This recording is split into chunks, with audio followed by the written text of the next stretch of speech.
ಎಲ್ಲರಿಗೂ ನಮಸ್ಕಾರ. ನನ್ನ ಹೆಸರು CS ಈಶಾ ಅಂತೇಳಿ, ಸಹಾಯಕ ಕೃಷಿ ನಿರ್ದೇಶಕರು, ಕೃಷಿ ಇಲಾಖೆ, ಹೊಸದುರ್ಗ ತಾಲೂಕು, ಚಿತ್ರದುರ್ಗ ಜಿಲ್ಲೆ. ಇವತ್ತು ನಮ್ಮ ಹೊಸದುರ್ಗ ತಾಲೂಕಿನ ನಮ್ಮ ರೈತ ಬಾಂಧವರ ಜೊತೆ ಸ್ವಲ್ಪ ಮಾತಾಡಲಿಕ್ಕೆ ಕೆಲವೊಂದು ಇಲಾಖೆ ವಿಷಯಗಳ ಬಗ್ಗೆ ಮತ್ತು ಈ ವರ್ಷ ನಮ್ಮ ಮುಖ್ಯವಾಗಿ ಯೂರಿಯಾ ರಸಗೊಬ್ಬರದ ಬಗ್ಗೆ ಕೆಲವೊಂದು ಮಾಹಿತಿ ಹಂಚ್ಕೊಳ್ಳಲಿಕ್ಕೆ ನಾನು ಇಷ್ಟಪಡ್ತೀನಿ. ಇವತ್ತು ನಮ್ಮ ಹೊಸದುರ್ಗ ತಾಲೂಕಲ್ಲಿ ಈ ವರ್ಷ ಕಳೆದ ಪ್ರತಿ ವರ್ಷ ನಮಗೆ ನಮ್ಮ ಹೊಸದುರ್ಗ ತಾಲೂಕಲ್ಲಿ ಮುಂಗಾರು ಮತ್ತು ಹಿಂಗಾರು 3 ಹಂಗಾಮಿನಲ್ಲಿ ಬೆಳೆ ಬೆಳೀತಾ ಇದ್ವಿ. ಮುನ್ನ ಮುಂಗಾರು ಅಂದರೆ ಅರ್ಲಿ ಖರೀಫಲ್ಲಿ ನಾವು ಹೆಸರು, ಎಳ್ಳು ಮತ್ತು ಸಾವೆ ಬೆಳೆ ಬಿತ್ತನೆ ಮಾಡ್ತಾಯಿದ್ವಿ. ಮತ್ತು ಸಾಮಾನ್ಯ ಮುಂಗಾರಲ್ಲಿ ಇನ್ನು ಉಳಿದಂತೆ ಎಲ್ಲ ಬೆಳೆ, ರಾಗಿ ಇರ್ಬೋದು, ಹೆಸರು ಇರ್ಬೋದು, ಜೋಳ ಇರ್ಬೋದು, ಮುಸ್ಕಿನ ಜೋಳ ಇರ್ಬೋದು, ಹತ್ತಿ, ಶೇಂಗಾ, ಈ ಎಲ್ಲ ಬೆಳೆಗಳನ್ನು ಕೂಡ ಸಾಮಾನ್ಯ ಮುಂಗಾರಲ್ಲಿ ಬೆಳೀತಾಯಿದ್ವಿ. ಈ ವರ್ಷ ನಿಮಗೆಲ್ಲರೂ ಕೂಡ ಗೊತ್ತಿರೋಂಗೆ ನಮ್ಮಲ್ಲಿ ಮುನ್ನ ಮುಂಗಾರು ಅಂದರೆ ಮೇ ಎಂಡಿಂದ ನಮ್ಮದು ಬಿತ್ತನೆ ಸ್ಟಾರ್ಟ್ ಆಗೋದು. 3ನೇ ವಾರ 4ನೇ ವಾರದಲ್ಲಿ ಮಳೆ ಬರೋದು. ಅಶ್ವಿನಿ ಭರಣಿ ಮಳೆ ಬಂತು ಅಂದರೆ ಭರಣಿ ಮಳೆಗೆ ಹೆಸರು ಬೆಳೆ ಚೆನ್ನಾಗಿ ಬಿತ್ತನೆ ಆಗೋದು. ಈ ವರ್ಷ ನಿಮಗೆಲ್ಲರಿಗೂ ಕೂಡ ಗೊತ್ತಿದೆ, ಅಶ್ವಿನಿ ಮತ್ತು ಭರಣಿ 2 ಮಳೆನೂ ಕೂಡ ಕೈ ಕೊಟ್ಟು ಮಳೆ ಬರಲೇ ಇಲ್ಲ. ಮೃಗಶಿರ ಮಳೆ ಒಂದು ಸ್ವಲ್ಪ ಆಯಿತು. ಆ ಬಿದ್ದಂಥ ಮಳೆಗೆ ಸ್ವಲ್ಪ ನಮಗೆ 4600 ಹೆಕ್ಟರ್ ನಮಗೆ ಹೆಸರು ಬೆಳೆ ಬಿತ್ತನೆ ಆಗೋದು. ಈ ವರ್ಷ ಬರೀ 264 ಹೆಕ್ಟರ್ ಅಷ್ಟೇ ಬಿತ್ತನೆ ಆಗಿದೆ. ಅಂದರೆ ಮಳೆ ಒಂದು ಕೊರತೆಯಿಂದ ಈ ವರ್ಷ ಹೆಸರು ಬೆಳೆ ಬಿತ್ತನೆ ಆಗಲಿಲ್ಲ. ಯಾಕಪ್ಪ ನೋಡಿ, ನಾವು ಮೊನ್ನೆ ಜೂನ್ ತಿಂಗಳ 30ನೇ ತಾರೀಕುವರೆಗೆ ನಮಗೆ 193 mm ಮಳೆ ಆಗಬೇಕಾಯಿತು. 151 mm ಮಳೆ ಆಗಿದೆ. ಈ ವರ್ಷ ನಮ್ಮ ಹೊಸದುರ್ಗ ತಾಲೂಕಲ್ಲಿ 22% ಮಳೆ ಕೊರತೆ ಆಗಿದೆ. ಈಗ 151 mm ಮಳೆ ಆಗಿದೆ ಇದು ನಮ್ಮ ತಾಲೂಕಲ್ಲಿ. ಇದು ಕೂಡ ಅಲ್ಲಲ್ಲಿ ಬಿದ್ದಿರೋದು ಬಿಟ್ಟರೆ ಒಂದು ಯೂನಿಫಾರ್ಮ್ ಆಗಿ ಒಂದು ಕೃಷಿಗೆ ಪೂರಕವಾಗಿ ಮಳೆ ಆಗಿಲ್ಲ. ಆ್ಯಕ್ಚುಲಿ ಅಲ್ಲಲ್ಲೆಲ್ಲ ಸ್ವಲ್ಪ ಮಳೆ ಆಗಿರೋದು ಬಿಟ್ಟರೆ ಎಲ್ಲೂ ಮಳೆ ಆಗಿಲ್ಲ. 22% ಮಳೆ ಕೊರತೆ ಆಗಿದೆ ನಮ್ಮ ಜೂನ್ ಎಂಡಿಗೆ. ಹಾಗಾಗಿ ನಾನು ನಮ್ಮ ರೈತ ಬಾಂಧವರಿಗೆ ಮುಖ್ಯವಾಗಿ ಫಸ್ಟು ಯೂರಿಯಾ ರಸಗೊಬ್ಬರದ ಬಗ್ಗೆ ಒಂದು ಸ್ವಲ್ಪ ಮಾಹಿತಿ ಹೇಳಿ, ಮತ್ತು ನಾನು ಈ ಒಂದು ಮಳೆಯ ಇಂಥ ಒಂದು ಸನ್ನಿವೇಶದಲ್ಲಿ ಏನು ಮಾಡಬೇಕು ಅನ್ನೋದ್ರ ಬಗ್ಗೆಯೂ ಕೂಡ ನಾನು ಮಾಹಿತಿ ಹಂಚ್ಕೊಳ್ಳಿಕ್ಕೆ ಇಷ್ಟಪಡ್ತೀನಿ. ಈಗ ಮೊದಲನೇದಾಗಿ ಯೂರಿಯಾ ರಸಗೊಬ್ಬರ ನಾವು ಪ್ರತಿ ವರ್ಷವೂ ಕೂಡ ನಮ್ಮ ಎಲ್ಲ ಮೇಲಧಿಕಾರಿಗಳು ಮತ್ತು ನಮ್ಮ ಜನಪ್ರತಿನಿಧಿಗಳ ಸಹಕಾರದಿಂದ ಯಾವುದೇ ಒಂದು ಕೊರತೆ, ಬೀಜ ಮತ್ತು ರಸಗೊಬ್ಬರಕ್ಕೆ ಕೊರತೆ ಆಗದಂಗೆ ಪ್ರತಿ ವರ್ಷವೂ ಕೂಡ ನಾವು ಮಾಡ್ಕೊಂಡು ಬಂದಿದ್ದೀವಿ. ಈ ವರ್ಷವೂ ಕೂಡ ನಾವು ಮಾಡ್ತೀವಿ. ಉತ್ತಮವಾಗಿ ನಮ್ಮ ರೈತರಿಗೆ ಯೂರಿಯಾ ರಸಗೊಬ್ಬರ ಆಗ್ಬೋದು, DAP ಆಗ್ಬೋದು, ಈ ಥರ ಯಾವುದೇ ಗೊಬ್ಬರಗಳಾಗಲಿ, ಬೀಜಗಳಾಗಲಿ ಯಾವುದೇ ಕೊರತೆ ಇಲ್ಲದಂಗೆ ನಾವು ನೋಡ್ಕೊಳ್ಳಿಕ್ಕೆ ನಾವು ಬದ್ಧವಾಗಿದ್ದೀವಿ. ಏನಪ್ಪ ನಾನು ಇಲ್ಲಿ ಅಂದರೆ, ಯೂರಿಯಾ ರಸಗೊಬ್ಬರ ನಾನು ಯಾಕೆ ಹೆಚ್ಚಿನ ಪ್ರಮಾಣದಲ್ಲಿ ಬಳಸಬಾರ್ದು ಅನ್ನೋದನ್ನು ನಾನು ಹೇಳಲಿಕ್ಕೆ ಇಷ್ಟಪಡ್ತೀನಪ್ಪ ಅಂದರೆ, ಇವತ್ತು ನೋಡಿ ಯೂರಿಯಾ ಗೊಬ್ಬರ ಏನಾಗಿದೆ, ನಾವು ಭೂಮಿಗೆ ಹಾಕಿ ಇವತ್ತು ಭೂಮಿ ಬರಡಾಗಿ ಭೂಮಿಯಲ್ಲಿದ್ದಂಥ ಸಾರಾಂಶ ಎಲ್ಲ ಹಾಳಾಗಿ ಬರಡಾಗ್ತಾಯಿದೆ. ಯಾಕಪ್ಪ ಅಂದರೆ ಪ್ರತಿ ವರ್ಷ ರೈತರು ಏನು ಮಾಡ್ತಾರೆ, ಈಗ ರಾಗಿ ಬಿತ್ತನೆ ಸ್ಟಾರ್ಟ್ ಆಗ್ತಾಯಿದೆ. ಈಗ ಆದ್ರಿ ಮಳೆಗೆ ಇಂಥ ಒಂದು ಸನ್ನಿವೇಶದಲ್ಲಿ ತಳಕು ಯೂರಿಯಾ ಹಾಕ್ತಾರೆ ಮತ್ತು ಮೇಲ್ಗೊಬ್ಬರಕ್ಕೂ ಯೂರಿಯಾ ಕೊಡ್ತಾರೆ. ಹಿಂಗೆ ಆಗೋದ್ರಿಂದ ಏನಾಗಿದೆ, ಯೂರಿಯಾ ರಸಗೊಬ್ಬರ ಹಾಕಿ ಇವತ್ತು ಬಿದ್ದಂಥ ಮಳೆ ಸ್ವಲ್ಪ ಮಳೆಗೆ ಆ ಒಂದು ಯೂರಿಯಾ ಅಂಶ ಪೂರ್ತಿ ಪ್ರಮಾಣದ ಗಿಡಕ್ಕೆ ಸಿಗಲ್ಲ. 60-70 ಭಾಗ ಭೂಮಿಯಲ್ಲೇ ಉಳ್ಕೊಂಡು ಈ ಒಂದು ಬಿದ್ದಂಥ ಮಳೆ ನೀರಿನ ಜೊತೆಗೆ ಕೊಳವೆ ಬಾವಿ ಇರ್ಬೋದು, ಕೆರೆ ಕಟ್ಟೆಗಳು ಇರ್ಬೋದು, ಬಾವಿಗಳು ಇರ್ಬೋದು, ಈ ಥರ ಜಲಚರಗಳಿಗೆ ಸೇರ್ಕೊಂಡು ನಾವು ಕುಡಿಯೋಂಥ ನೀರಿನಲ್ಲೇ ಮತ್ತೆ ನಾವು ಅದನ್ನು ಯೂರಿಯಾ ಅಂಶನ ತಿಂತಾಯಿದ್ದೀವಿ. ಮತ್ತು ನಾವು ಏನು ಗೊಬ್ಬರ ಹಾಕ್ತೀವಿ ಗಿಡಕ್ಕೆ, ಅದು ಪೂರ್ತಿ ಪ್ರಮಾಣ ಸಿಗಲ್ಲ. ಯೂರಿಯಾ ಅಂತಲೇ ಅಲ್ಲ, ಯಾವುದೇ ಗೊಬ್ಬರ ಆಗಲಿ. ಹಾಗಾಗಿ ನಾವು ರೈತರಲ್ಲಿ ಮನವಿ ಮಾಡ್ಕೊತೀನಪ್ಪ ಅಂದರೆ, ವೈಜ್ಞಾನಿಕವಾಗಿ ಏನು ಶಿಫಾರಸು ಮಾಡಿದೆ ಅಷ್ಟು ಪ್ರಮಾಣದಲ್ಲಿ ಮಾತ್ರ ಯೂರಿಯಾ ರಸಗೊಬ್ಬರ ಹಾಕಬೇಕು ರೈತರು. ಅದನ್ನ ಹೆಚ್ಚಿಗೆ ಪ್ರಮಾಣದಲ್ಲಿ ಹೆಚ್ಚಿಗೆ ರಸಗೊಬ್ಬರ ಹಾಕೋದ್ರಿಂದ ಬೆಳೆಗಳಿಗೆ ಕೀಟ ರೋಗಗಳು ತುಂಬ ಬರುತ್ತೆ. ಇವತ್ತು ಯೂರಿಯಾ ಹಾಕ್ತೀರಿ, ಬೆಳಗಿನ ಹಸಿರಾಗ್ಬಿಡುತ್ತೆ, ಬಟ್ ಹಂಗೆ ಕೀಟ ರೋಗಗಳು ತುಂಬ ಬಿದ್ದುಬಿಡುತ್ತೆ. ಅದೇ ನೀವು ಬೇರೆ ಕಾಂಪ್ಲೆಕ್ಸ್ ಗೊಬ್ಬರನ ಆಗ್ಬೋದು ಅಥವಾ ಬೇರೆ ರೂಪದಲ್ಲಿ ಯೂರಿಯಾ ಗೊಬ್ಬರ ಕೊಡೋದ್ರಿಂದ ಗಿಡಕ್ಕೆ ಪೂರ್ತಿ ಪ್ರಮಾಣದಲ್ಲಿ ಗೊಬ್ಬರ ಸಿಗುತ್ತೆ. ನೀವು ಇವತ್ತು ಹಸಿರಾಗುತ್ತೆ ಬೆಳೆ, ಇಳುವರಿ ಜಾಸ್ತಿ ಬರುತ್ತೆ ಅಂತ ಒಂದು ಇದರಿಂದ ತುಂಬ ಹಾಕೋದ್ರಿಂದ ಬೆಳೆ ನಿಮಗೆ ಇಳುವರಿ ಜಾಸ್ತಿ ಬರಲ್ಲ. ಯೂರಿಯಾ ಹಾಕೋದ್ರಿಂದ ನಿಮಗೆ ಹಸಿರಾಗಿ ಕಾಣೋದು ಬಿಟ್ಟರೆ ಕೀಟ ರೋಗ ಜಾಸ್ತಿ ಆಗುತ್ತೆ, ಇಳುವರಿ ಕಡಿಮೆ ಆಗುತ್ತೆ, ಭೂಮಿ ಬರಡಾಗುತ್ತೆ, ಮತ್ತು ಎಲ್ಲದಕ್ಕಿಂತ ಮುಖ್ಯವಾಗಿ ಮನುಷ್ಯನ ಆರೋಗ್ಯ ಹಾಳಾಗ್ತಾ ಇದೆ. ಇವತ್ತು ಈ ಥರ ಜಲಚರಗಳಿಗೆ ಸೇರ್ಕೊಂಡು ನಾವು ತಿನ್ನೋಂಥ ಆಹಾರ ವಿಷ ಆಗಿ ಇವತ್ತು ಸಾಕಷ್ಟು ಮಾರಕಗಳು, ಕ್ಯಾನ್ಸರ್ ಇರ್ಬೋದು, ಮಲಬದ್ಧತೆ ಇರ್ಬೋದು, ಅಲ್ಸರ್, ಸಾಕಷ್ಟು ರೋಗಗಳು ಇವತ್ತು ಮನುಷ್ಯನ ಒಂದು ಆರೋಗ್ಯದ ಮೇಲೆ ದುಷ್ಪರಿಣಾಮ ಬೀರ್ತಿದೆ. BP ಇರ್ಬೋದು, ಡಯಾಬಿಟಿಸು, ಇಂಥವೆಲ್ಲ ಯಾಕೆ ಬರ್ತಿದೆಯಪ್ಪ ಅಂದರೆ ಮುಖ್ಯವಾಗಿ ಈ ಒಂದು ಯೂರಿಯಾ ರಸಗೊಬ್ಬರ ಹೆಚ್ಚಿನ ಪ್ರಮಾಣದಲ್ಲಿ ಬಳಸ್ತಾ ಇರೋದ್ರಿಂದ. ಅದೇ ನಾನೆಲ್ಲ ನಮ್ಮ ರೈತ ಬಂದವರು ಮನವಿ ಮಾಡೋದು ಏನಪ್ಪ ಅಂದರೆ, ಈ ಒಂದು ಯೂರಿಯಾ ರಸಗೊಬ್ಬರನ ಕಡಿಮೆ ಮಾಡಿ ಅಂತ ನಾನು ಫಸ್ಟ್ನೇದಾಗಿ ಮನವಿ ಮಾಡ್ಕೊಂತ, ಈಗ ಏನು ಮಾಡಬೇಕಪ್ಪ ಅಂದರೆ ಅದಕ್ಕೆ ಆಲ್ಟರ್ನೇಟಾಗಿ ಏನು ಮಾಡ್ಬೋದು ಸರ್ ಅಂತ ನೀವು ನಮಗೆ ಕ್ವಶನ್ ಮಾಡ್ತೀರಾ.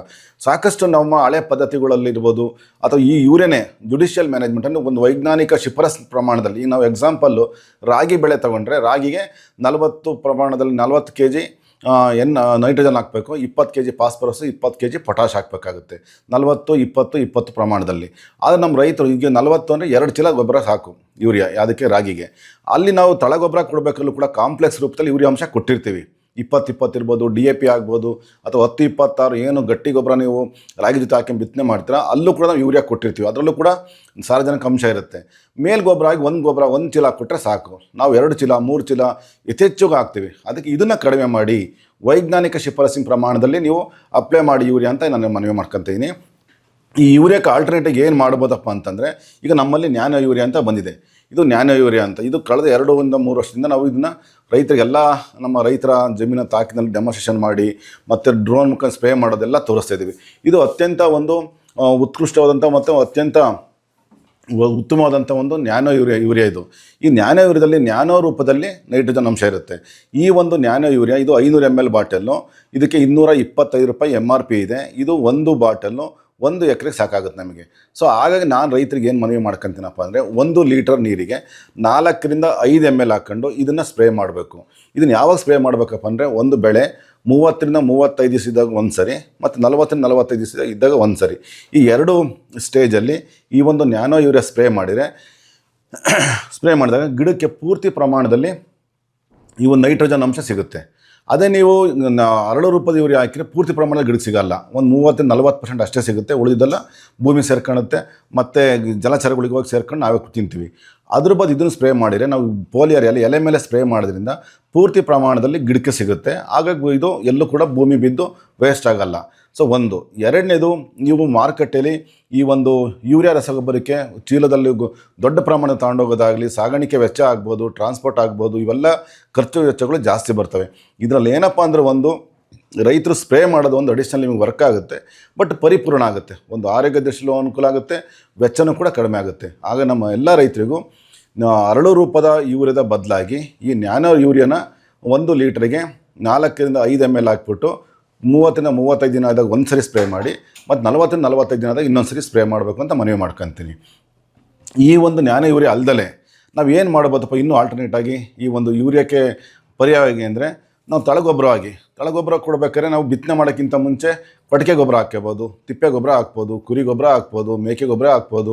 ಇವೆಲ್ಲ ಗೊಬ್ಬರನೂ ಕೂಡ ನೋಡಿ ಸರ್, ನಮ್ಮಲ್ಲಿ ದನ ಕರುಗಳು ಎಲ್ಲ ಅಂತೆಲ್ಲ ಅಂತೀವಿ. ನಾವು ರೈತ ಅಂದಾಗ ಅಟ್ಲೀಸ್ಟ್ ಒಂದು 2 ದನ ಕರುಗಳು 2 ಎತ್ತುಗಳು ಸಾಕೋಬೇಕಾಗುತ್ತೆ, ಕಾಂಪೋಸ್ಟ್ ಮಾಡ್ಕೋಬೇಕಾಗುತ್ತೆ, ಎರೆಹುಳು ಗೊಬ್ಬರ ಮಾಡ್ಕೋಬೇಕಾಗುತ್ತೆ. ಇವನ್ನೆಲ್ಲ ಮಾಡ್ಕೊಂಡಾಗ ನಾವು ಒಂದು ಉತ್ತಮವಾದಂಥ ಒಂದು ಆಹಾರನ ಬೆಳಿಲಿಕ್ಕೆ ನಾವು ಸಾಧ್ಯವಾಗುತ್ತಾ ಹೊರತು, ಈ ಥರ ರಾಸಾಯನಿಕ ಬಳಸಿಬಿಟ್ಟು ರಾಸಾಯನಿಕ ಯೂರಿಯಾ ಗೊಬ್ಬರ ಹಾಕಬೇಕು ಆಗ್ತಲೇ ನಾವು ಬೆಳೆಯೋಕ್ಕಾಗಲ್ಲ. ಆದರೆ ವೈಜ್ಞಾನಿಕವಾಗಿ ಸಮತೋಲನ ಯೂರಿಯಾ ಮತ್ತು ಸಾವಯವ ಎರಡನ್ನೂ ಕೂಡ ಸಮತೋಲನ ಬಳಸಿಬಿಟ್ಟು ನಾವು ಬೆಳೆ ಬೆಳಿಬೇಕಾಗುತ್ತೆ. ಆವಾಗ ನಾವು ಒಂದು ಉತ್ತಮವಾದ ಆಹಾರ ಧಾನ್ಯ ಸಿಗುತ್ತೆ ನಮಗೆ. ಇದು ಒಂದು. ಕೊಟ್ಟಿಗೆ ಗೊಬ್ಬರ ಅಥವಾ ತಿಪ್ಪೆ ಗೊಬ್ಬರ ಅಥವಾ ಎರೆಹುಳು ಗೊಬ್ಬರನ ತಳಕ್ಕೆ ಹಾಕಬೇಕು.